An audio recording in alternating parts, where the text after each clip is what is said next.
Oui, je crois. Mesdames et messieurs, chers membres du jury, bonsoir. Bonsoir. Aujourd'hui, je me tiens devant vous avec un discours qui, je l'espère, vous donnera l'opportunité de réfléchir, de penser à certaines choses. Il ne s'agit pas là de démontrer quoi que ce soit, de se montrer savant, mais simplement de donner à penser. J'ai décidé aujourd'hui d'improviser cette introduction, et ce, en me basant sur ma propre expérience. Mesdames et messieurs, le 28 août, je suis arrivé en France. Le 28 août, je suis arrivé en France, et depuis, chaque jour, c'est la même routine. Le matin, le réveil. Après le réveil, le petit-déj. Après le petit-déj, on se presse d'aller travailler. Travailler, puis travailler. Pourquoi? Parce qu'on est en prépa. Pourquoi? Je ne sais pas. Travailler encore? Pourquoi? Je ne sais toujours pas. Et parfois, je me pose cette question-là de pourquoi tant d'efforts? Pourquoi ici? Pourquoi s'efforcer à se tuer à une tâche dont le résultat est incertain? Eh bien, la réponse, c'est que j'ai pas de réponse. Mais ce que je sais, c'est que je puise cette force et sûrement nous la puisons dans la tradition, dans les rituels, dans le passé, dans ce que les gens d'avant ont vécu. Mesdames et messieurs, les rites et rituels sont un fardeau du passé. Je le répète, les rites et rituels sont un fardeau du passé. Alors allons-y. Déjà, de quoi parlons-nous, rites et rituels? C'est quoi ça? Est-ce la Toussaint qui honore tous les saints, ou la simple grâce matinée du dimanche matin? Est-ce le ramadan que célèbrent tous les musulmans, ou la simple bonne habitude de se brosser les dents? Eh bien, je ne le sais pas. Mais ce que je sais, et ce que j'oserais affirmer aujourd'hui, c'est que la somme de ces rituels font de nous qui nous sommes. Je dirais même que cela ne fait aucun doute. Cela est une évidence. Nous sommes ce que nous perpétuons. Nous sommes l'éducation de nos parents, celle de nos grands-parents. Nous sommes les valeurs qu'on entretient. Nous sommes nos petites habitudes du matin, du soir. Nous sommes ce que nous perpétuons, messieurs dames. Et ce, tant au sens propre du terme, en tant que perpétuation de la vie, qu'au sens figuré, en tant que gardien de la tradition. Et je pense que vous en conviendrez tous, ce rôle nous incombe comme une obligation. Il n'y a là rien de volontaire. Excusez-moi. Et un exemple que je pense s'imposer ici est celui des minutes de silence. Les minutes de silence. Pensez-y.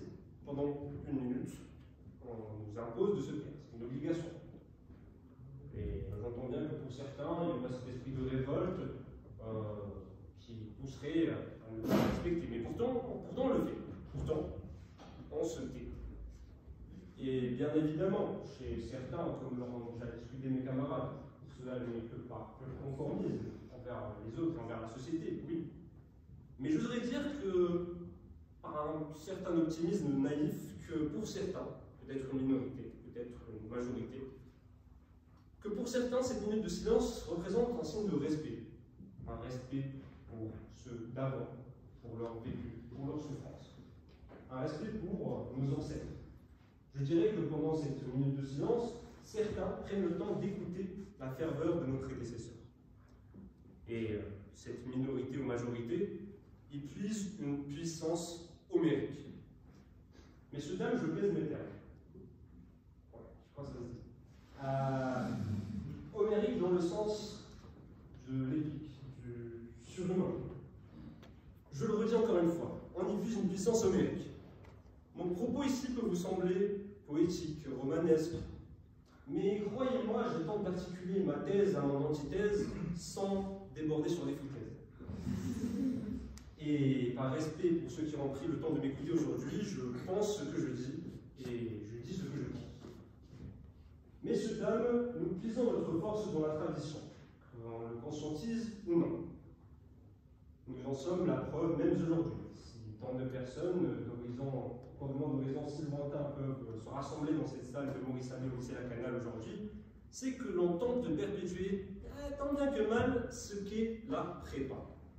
Les classes préparatoires, c'est un parcours d'excellence, car réussi à transmettre la France de génération en génération, et ce depuis plus de deux siècles. Mais pensez-y, la prépa c'est quoi? La prépa c'est 700 jours de dur labeur.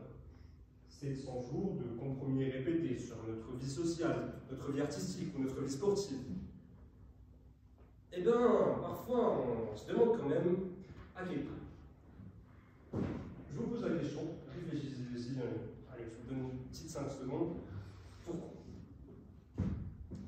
Où est-ce qu'on puise cette force qui nous pousse à aller de l'avant, même quand toutes nos têtes demandent à tout arrêter?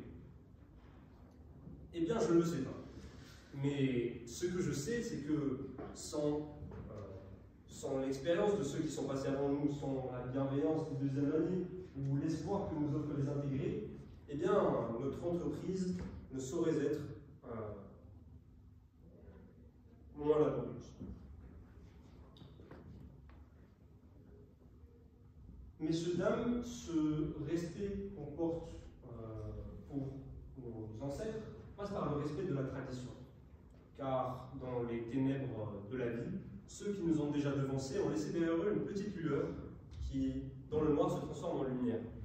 Et dans le froid ardent de l'hiver, se transforme en véritable flamme qui nous pousse à avancer. Je conclurai alors mon bref discours avec une petite phrase que je trouve assez belle. Si ceux d'avant ont pu le faire, alors nous aussi, nous le pouvons. Merci pour votre attention.